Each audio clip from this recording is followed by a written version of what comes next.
తెలంగాణ ప్రాంత ఉపాధ్యాయ సంఘం ఆధ్వర్యంలో ఈరోజు ఇందిరా పార్క్ దగ్గర మహాధర్నా చేపట్టారు. ధర్నాకు రాష్ట్ర నలుమూల నుంచి వేలాది మంది తరలి వచ్చారు.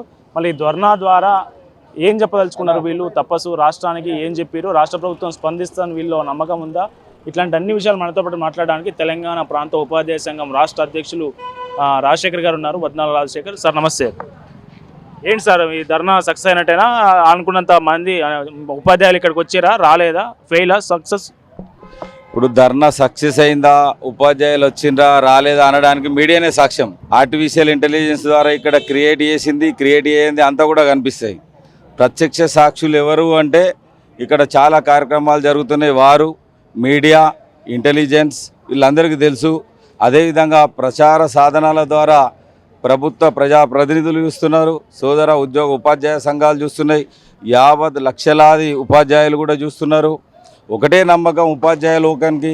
గతంలో 317 జీవో బాధితుల గురించి కొట్లాడి సుదూర ప్రాంతంలో ఉన్నటువంటి ఉపాధ్యాయ లోకాన్ని స్వస్థలాలకు పంపించినది తెలంగాణ ప్రాంత ఉపాధ్యాయ సంఘం. పిఆర్సి కమిటీ ఏర్పడే విధంగా కూడా ప్రభుత్వంపై ఒత్తిడి తెచ్చే విధంగా సెక్రటరేట్ ముట్టడి తెచ్చి పిఆర్సి కమిటీ వేసే విధంగా ప్రయత్నం చేసింది తెలంగాణ ప్రాంత ఉపాధ్యాయ సంఘం.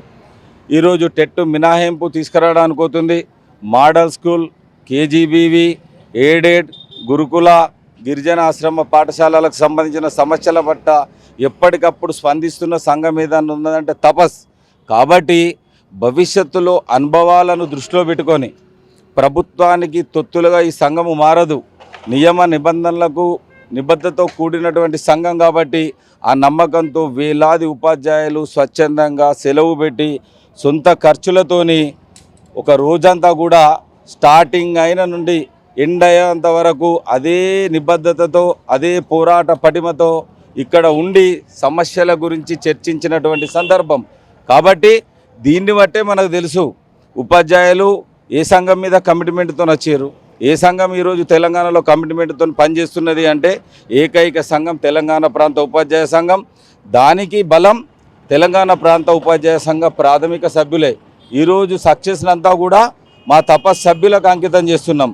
భవిష్యత్తులో కూడా ఒకవేళ ఈరోజు మేము ప్రభుత్వానికి నినదించే సమస్యలు సాల్వ్ చేయనటువంటి పరిస్థితిలో 30 రోజుల గడువు ప్రభుత్వానికి ఇస్తున్నాం. ప్రభుత్వం చేస్తుందనే నమ్మకం మాకుంది. చాలాసార్లు శాంతియుతంగా ప్రాతినిధ్యం చేసినాం. వినని సందర్భంలో ఈరోజు ధర్నాకి నిరసనకి ద్వారా మా యొక్క ఇబ్బందిని తెలియజేయడం జరిగింది. 30 డేస్లో పడిన కొన్ని సమస్యలైనా సాల్వ్ చేయకపోతే తప్పకుండా ప్రభుత్వంపై ఏ విధంగా ఒత్తిడి తీసుకురావాలనే ఆలోచన అనుభవం తపస్కు ఉంది. మరి తపస్కు ఏ విధంగా అంకిత భావంతో ఏ కార్యక్రమానికైనా సహకరిస్తారనేది ఈరోజు చేసినటువంటి ధర్నాని నిదర్శనం.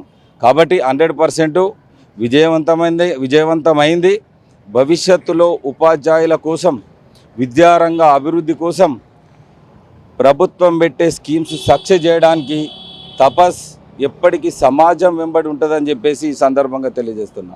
ఈరోజు ఉదయం 10 గంటల నుండి సాయంత్రం ఇప్పుడు 4 గంటల వరకు ఎప్పటికప్పుడు ఉపాధ్యాయుల యొక్క సమస్యలను మీడియా ద్వారా ప్రభుత్వ అధికారులకు కానివ్వండి, విద్యా అధికారులకు కానివ్వండి, ప్రజాప్రతినిధులకు కానివ్వండి, ప్రభుత్వానికి కానీ ఈ సమాచార సాధనం ద్వారా పల్లె టీవీ న్యూస్ విదేశాల్లో ఉన్నటువంటి తెలంగాణ ప్రజానికానికి కూడా ఉపాధ్యాయుల యొక్క ఇబ్బందులు, విద్యారంగ అభివృద్ధికి తెలంగాణ ప్రాంత ఉపాధ్యాయ సంఘం ఏం చేస్తున్నదని తెలియజేసే విధంగా మాకు సహకరించినందుకు తపస్ రాష్ట్ర శాఖ పక్షాన పల్లవి టీవీ యాజమాన్యానికి, సిబ్బందికి ధన్యవాదాలు.